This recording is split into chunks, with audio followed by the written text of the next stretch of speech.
So, lots of ladies ask me why or am I obliged to wear black clothes?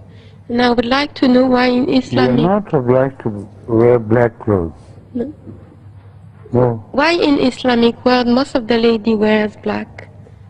I don't know, ask them.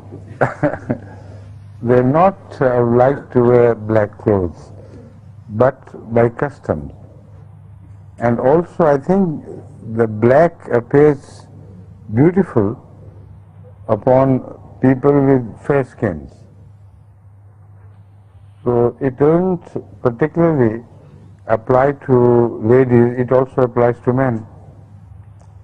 So maybe some people have their special liking for the black, and that is the reason why they wear the black.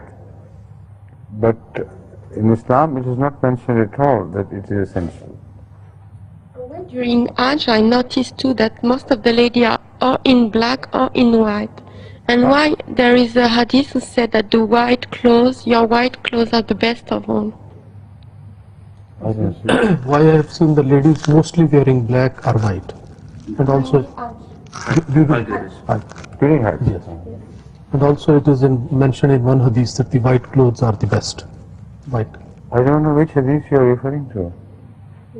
Please. The white clothes are specially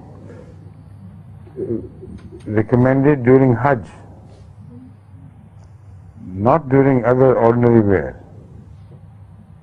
So maybe you are confusing some hadith with this. During Hajj, all men and women are required to wear white and not black. So do you see women dressed in black during Hajj? No? Dressed in white. They're always dressed in white. Right? Thank you. Jazakallah.